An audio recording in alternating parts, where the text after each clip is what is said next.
I'm Lee Moore. I'm Rob Moore. And this is the Chinese Literature Podcast. What are we looking at today, Rob? We're going back to an old favorite. And I say old favorite because this legitimately is something that both Lee and I love in Chinese literature. It's also quite old. It is quite old. Yes, it's both favorite and old. Both are true. We're going back to the Zhuangzi. The Zhuangzi. Yes. Oh, man. This is one of the reasons I got into Chinese literature. It's Me one too. of the first things that I read of Chinese literature. And it's also one of the first things that most students of classical Chinese read in classical Chinese. If you're in like level 2 here at the University of Oregon, you read and translate some Zhuangzi. Really? Yes. That seems crazy because he's so hard to read and he's constantly playing my game. He's so hard to maybe parse, but the actual Chinese, you know, it's old enough that it's adhering to some of the basic rules. And it's a little easier to follow than some later things like Tang poetry is way harder to translate in some ways.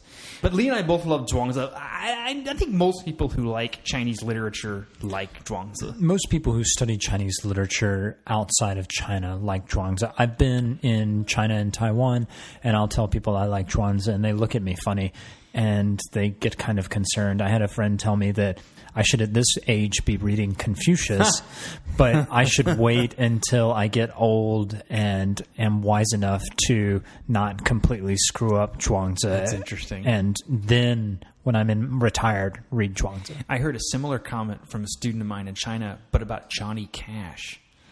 So I think maybe Johnny Cash is similar to Zhuangzi. Is Zhuangzi? Are you saying Zhuangzi is the Johnny Cash of ancient Chinese philosophy literature? I think I may go with that. My student's actual comment was when I played him some Johnny. It was a culture class. I taught it years ago, and I played a bunch of Johnny Cash songs, and we looked at some videos. And one of my students said, "I think we need to be older in order to really understand this." And I thought to myself, "That's a pretty solid comment." So maybe I am saying that Zhuangzi is the Johnny Cash of Chinese literature or philosophy. Let's turn from there into the passage. So what we're actually talking about is one of many anecdotes involving Zhuangzi and his friend Huizi. And all of these are fantastic because Huizi is Zhuangzi's sort of... He's the dumb guy. He's the dumb guy. Very good. He's the dumb guy. If this was a comedy duo, Huizi would be the straight man who always sets up Zhuangzi for the punchline and you know, things like that. He's the guy that says something obviously dumb that Zhuangzi can work with.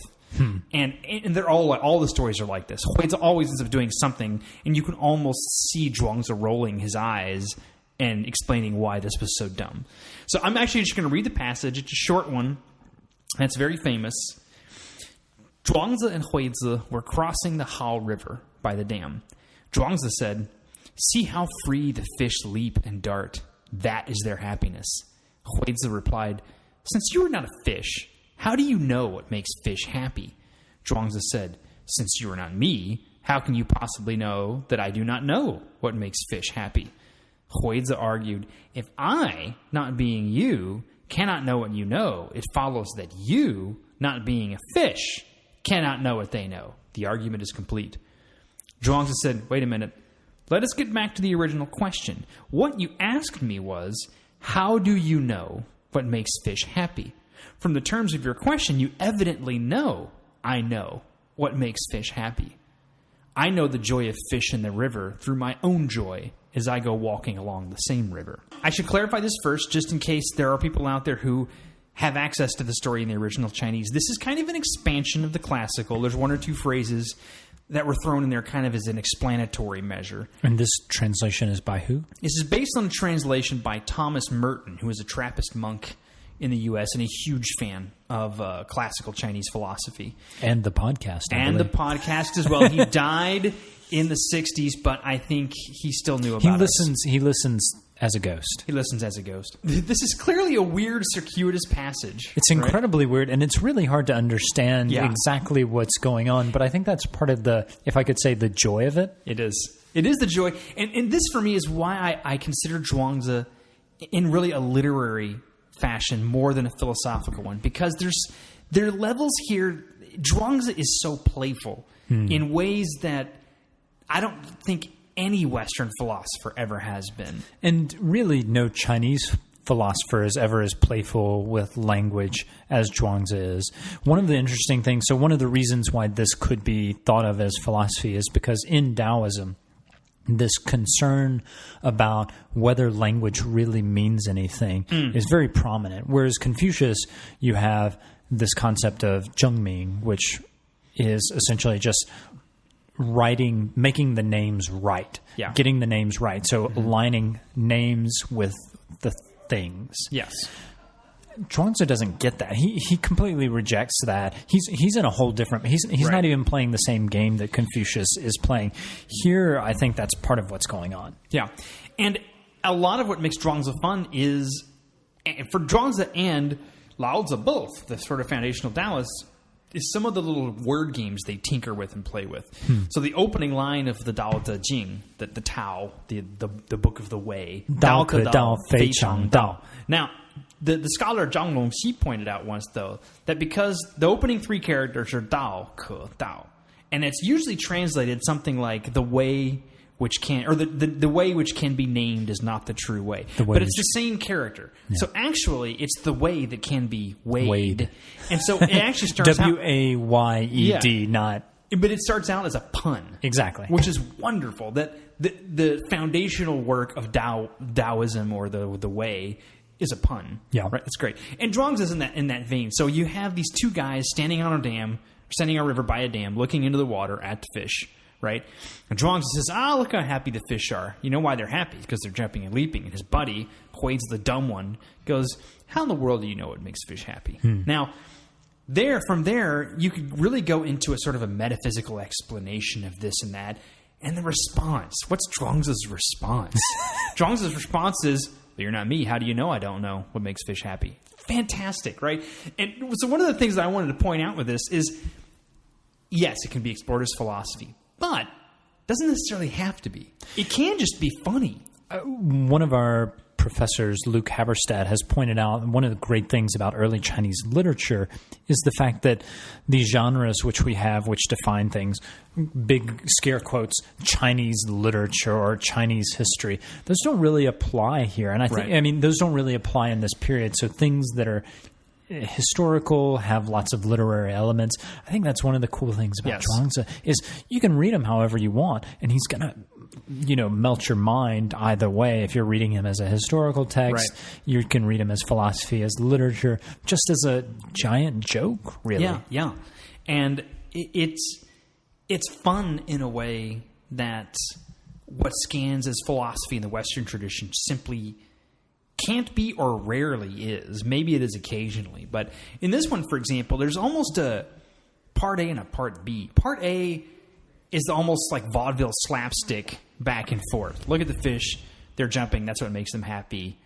How do you know what makes them happy? How do you know I don't? That kind of thing. Can you think of another philosopher who is funny? Like Chinese philosopher? Any philosopher. I don't know. I guess, it kind of depends on what we call philosopher. How about you? No, I don't. And Zhuangzi is the only philosopher who I think is funny. The only one who comes close to me is Wittgenstein. Really? Well, he's not really funny in this way, but he says things that sound like he's messing with people. But I think you've got a point. Philosophy is usually the purview of seriousness and maybe sometimes boring too. Serious. Yeah, serious is probably a nicer word. Yeah, a nicer word than boring for all the philosophers who are now like, I'm no longer tuning into the podcast. We just lost the 10 philosophers who regularly listen. They're all like, we're done. You made the point earlier that in this period of Chinese arts and letters, the line between genres, between philosophy, literature, history, doesn't really exist. So if you were to ask someone in that time, is this literature philosophy, they might conceivably say yes, because what that doesn't mean anything. It's just writing, right? Can I turn a little bit to the sort of metaphysical aspects of this passage? I'm curious, Rob, what you think. Do you actually believe that we have the capability as humans of knowing anything? Like, do you think that you can ever know whether or not I'm happy? Wow, Lee. I'm glad you're asking questions that we can effectively get to in a 25-minute podcast. Tell me, Rob, what's the secret to all of life and existence? I'm glad you asked that, Lee. In one sentence. In one sentence. in one sort of Zhuangzi-like sentence. And actually, I'm going to give you a Zhuangzi-like answer, which is Zhuangzi would field the question by sort of playing with the words you just used, right? So here, for example, Zhuangzi's response to Huizi, when Huizi says, aha, I've got you, right? If I can't know what you know because I'm not you, then it follows that you can't know, what the fish know. And Zhuangzi says, stop. The thing at issue here isn't the essence, isn't the sort of philosophical truth. It's the words you just used. What you asked me was literally, how do I know? Not if I know, but how. That's what you said. I actually, so a lot of Zhuangzi is about words and wordplay and whether words mean anything. I don't actually read this passage as a kind of wordplay passage. I read Zhuangzi's response as a metaphysical response. Go for it. Huizi is suggesting that the metaphysical differences between Zhuangzi and the fish are so great that there is an epistemological crisis, that there's no way that Zhuangzi, being different, can know what the fish feels like. And I think Zhuangzi is actually trying to undercut that and point out that there are all these differences and there are at the same time similarities. That's part of what he's saying is, I know it by the Hao River. The Hao River is the river that they're on. And what he's saying is you Huizi are creating this category of fish and Zhuangzi. And because those are two separate categories, I can't understand the fish, but he's redefining the category. So he's changing the epistemology. He's saying that the thing that matters is I'm happy beside the Hao River, and he is happy. The fish is happy beside the Hao River. In the Hao River. The fish hopefully is not beside the Hao River. Whatever. It's not actually that clear in Chinese. But, I mean, we all know that fish in China are very different from fish in... They can walk on land. Everyone knows But he's making a categorical epistemological argument, at least that's the way I'm reading it, that the river, that him being by the river and the fish being in the river make them somehow similar, and he is questioning whether Huizi has the categories wrong, or like he's drawing these artificial lines between human and fish that really shouldn't be drawn. And why does it matter? Like, can we really say that joy is simply joy? It's experienced by all things, and that allows us to relate to a fish or a tree or whatever, that because we're experiencing the same elements and experiencing some sensation of pleasure or joy, surely that means we're connected. I might not know exactly what the fish is thinking, but I'm appreciating this water, and so is the fish. And so in that sense, we're connected. I mean, and I think that's a solid point, because this does scan as philosophy. This is someone explaining the nature of things. But one of the provocative things in this for me, though, is Zhuangzi also does not seem to be making a firm division between things as they are and words. Like there's not like you're using a word to describe something that exists over here. The words and the things are kind of intertwined. So when Zhuangzi is questioning Huizi, it's not just a word game, right? He's not just tweaking Huizi's words and making fun of him. He's suggesting... He's doing that. He is doing that. Yes, he is doing that. But the other thing he's doing is saying, why are you assuming that our little word game here has nothing to do with the way things are, like in quotes? It's they're linked. They're interlinked, So us playing with these words kind of suggests the silliness of firm categories. The fact that, we can do this stupid word game means that a lot of these divisions really aren't that meaningful. So, Rob, did I convince you?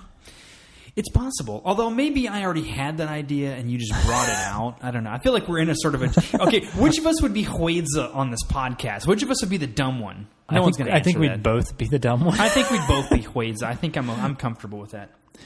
So, Rob, can I ask you, do you think the listener will find joy in this podcast?